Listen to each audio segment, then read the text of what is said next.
Hey guys, how is it going? Mario here. Chelsea 3, AC Milan 0. Yesterday in Indonesia, we absolutely destroyed Ruben Amorim's team, and in my opinion, they were lucky to escape with a 3-goal deficit. Now, in this video, I'll take a look at the game. I will talk about our starting 11 and Xabi Alonso's choice of formation, which I thought was surprising. I'll also tell you which players impress me, and I'll take a look at the upcoming game and give you my predicted 11 for it. So let's get straight into the video. If you take a look at the starting 11, we can see that there were no major surprises, at least on the surface level. Now, some of the talking points were that Cole Palmer is back from his injury. Levi Cowell is still missing, unfortunately. We don't know when he'll be back, but hopefully we'll see him for the Sociedad game. Josh started in defense, which I thought was pretty interesting, and Pedro Neto got his first preseason minutes. So when at first I saw the starting 11, I didn't think much of it.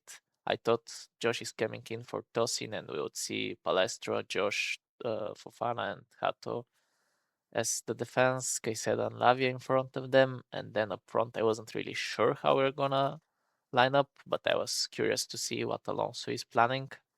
But once the game started, I realized we were playing a 3-4-3 formation, which I'll talk more about later on in the video, so stay tuned for that.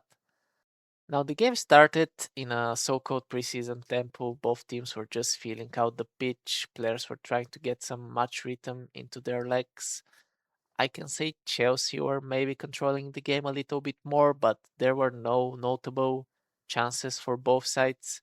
There were some half chances. I remember a Milan long shot and also a chance that fell to João Pedro, which he skied, but nothing was really going on in the offensive side of the game.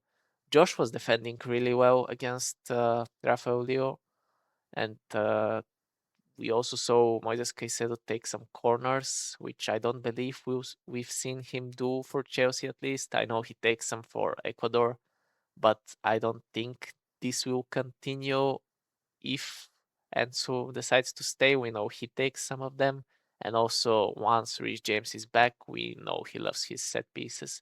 So I don't expect it to continue, but I thought it was interesting to mention. And from one of his corners in the 47 minutes, we actually took the lead as Joao Pedro met his cross, and we went to the halftime break. I would say with a deserved lead. Now, the second half was more interesting because we came out of the gates swinging. We scored, I think, 1 minute into the second half as Joao Pedro met a cross from Pedro Neto, and we were now 2 goals up. And then we had another corner approximately like 5 minutes later, something like this. But this time it was Romeo Lavia who took it, which was even more interesting in my opinion. And the corner was met at the edge of the box by Moises Caicedo, who took it on the volley, and it was a 3-0 lead now. And the game was starting to get rocky for Milan. Chelsea were in control, we were dominating, and honestly, 3 goals was probably not enough for how the game went. Anyways, on around the 60-minute mark, we saw Nicholas Jackson and Quenda come on for Welbeck and Pedro Neto. Then around 20 minutes later, we saw Anselmino for Hato, and then at the end of the game, we saw Mudryk, Estevao, and Reggie Watson, I believe. They all came in for Joao Pedro, Cole Palmer, and Moises Caicedo. And right at the end, we saw Fofana limp. I hope he was just tired. He was changed by Mamadou Sarr. And hopefully there is no injury because, to be honest, Fofana played really well. But he was changed right at the end of the game. So this is how the game went overall. Also, during the game, we saw some former Blues that were playing for AC Milan. Ruben Loftus-Cheek started the game, and we saw Christopher Nkunku later. And it's always nice when these things happen. It's always nice to see a former Chelsea player. So yeah, good luck to them in the upcoming season. They didn't get a chance to impact this game, but hopefully they'll have a chance to impact some of the Serie A games. But anyways, let's continue and take a look at the 3-4-3 formation that was used by Alonso. Now, as I said, Palestra started the game, and I thought he would be playing the right back in the 4-2-3-1 formation, but he was used as the left wing back, and Neto was used as the right wing back in the 3-4-2-1 formation or 3-4-3, however you wanna frame it. We know Ruben Amorim loves this formation, so at first I was thinking, is Alonso trying to copy the formation and see how we face off against the other three at the back team? Or is he just trying it because he wants to try different formations in preseason? Whatever the reason was, he used the formation, and to be honest, it worked wonders. And when I think about Chelsea's recent successes, we've been using a three at the back formation. We won the Champions League in 2021 under Tuchel with the three at the back formation. And the last time we won the Premier League in 2016 2017 under Antonio Conte, we also used the three at the back formation. So I'm a fan. We'll see how things develop. Hopefully, we'll see some more of it. And I think Alonso was delighted with what we saw.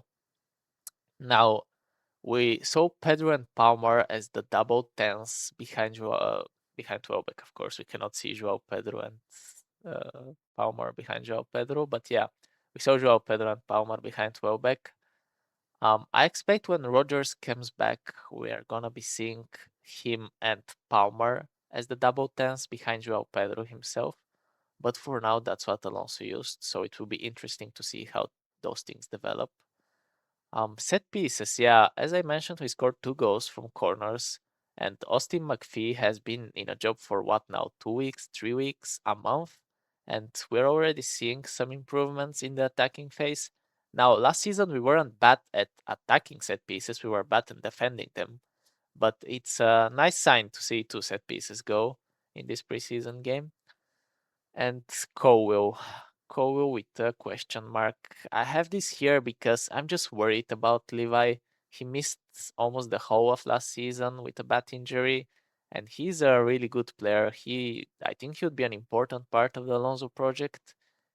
Whatever formation we decide to play, three at the back, four at the back, it doesn't matter. We'll need Cowell.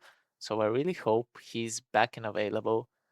But yeah, overall, we saw Josh, Fofana, and Hato as the three at the back.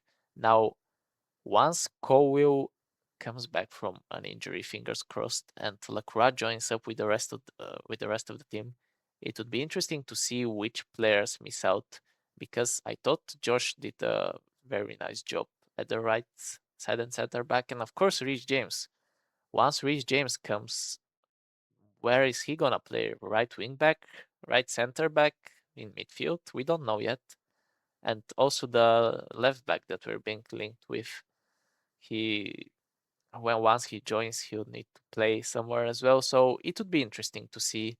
Maybe we see Chavarria left wing back, Palestra right wing back, and then Reese as the right sided center back next to Lacroix and then Kobe on the left. But then what happens to Fofana? We don't know yet. We'll see how things develop and which players Alonso decides to trust. But yeah, overall, I thought the first things we saw from the 3-4-3 formation was quite positive. Now, if we continue with the video and take a look at which players impress me, we can see that I've picked Moises Caicedo, Joao Pedro, and Pedro Neto. Now, Moises Caicedo, first of all, he had a assist from that corner, as I already mentioned, and the goal he scored was absolutely magnificent. As we well know, Moises Caicedo loves scoring those bangers of a goal, and he scored another one. So ever since he returned to preseason, he's been playing remarkably well. And of course, Joao Pedro has been playing well all preseason. Basically, we're so lucky that Ancelotti didn't take him to the World Cup. The man looks ready. The man looks ready to prove something, and Premier League defenses are gonna be scared to play against this guy. And I also put Pedro Neto because I thought he was actually magnificent in that new position that Alonso tried him in. I don't know what the future has in store for Neto. I don't know if he'll be a Chelsea player once the transfer window closes, but I was really impressed with him. He was defending, he was attacking, he got an assist. as we all know, also he never runs out of energy, so he's perfect for just running up and down that right side, or even on the left. We could even see him there. But yeah, I was really impressed with these three. I think Josh, Fofana, and Palestra also did a very nice job. Uh, Honestly, Josh is probably unlucky to not make the top three. He was really impressive against Rafael Leao. Fofana overall controlled the game. He even had the captain's armband after Caicedo left the pitch, but that just lasted like 10 minutes or something because he had to leave himself. But anyways, I was impressed with Fofana. And last but not least, Marco Palestra. He played on the left side this game. In the previous games, he was playing on the right and he was impressing in that position. And in this game, I thought he did a very good job again. He's proving himself to be a very adaptable player, and Alonso has already spoken about how much he loves that. So that's a positive sign. And overall, I'm really excited about Palestro. We'll see how things go. But let's continue with the video. And we all know that we're playing another game today. So here is my predicted 11 for the Johor Darul Ta'zim game. Now, it's gonna be really hard to predict. I don't expect the players who played the majority of the minutes yesterday to play in this game. So I've basically started all the players that didn't get a chance to feature in this game, as well as some players who didn't play much. Now, I've gone with a 4-2-4 or 4-2-3-1. It depends where Satpaev will play. I don't think we'll use 3-4-3 again, but maybe we'll do. I don't know if Alonso decides to do that. Maybe we can see uh, Mudryk and Gittens as wing backs or something. I'm not sure. We'll see. And I expect Mudryk to start this game because he needs to be getting some minutes, and he's not gonna have a better opportunity to do that before the season starts. So yeah, overall the team I've went with is Mike Penders in goal. Rob Sanchez played the full game, so I expect to see Penders in this one. Sar on the right, Tosin and Subuloye in the center of the defense, and Anselmin on the left. In midfield, I've went with Esugo and Nico Giuzzuli. They didn't feature at all in the Milan game, so I expect them to play this one. And then up front, I've gone with four players. Maybe we can see Satpaev on the left, and then we see Mudryk in a more central position. We've also seen that before, but we'll see how things develop. But anyways, I expect those four players to feature because Gittens didn't play, Satpaev didn't play, also the lab didn't get any minutes. Mudryk got like 5 minutes, but nothing major. So yeah, overall, this is the team that I think will start the game. And to be honest, I have no idea about the team that we're playing against.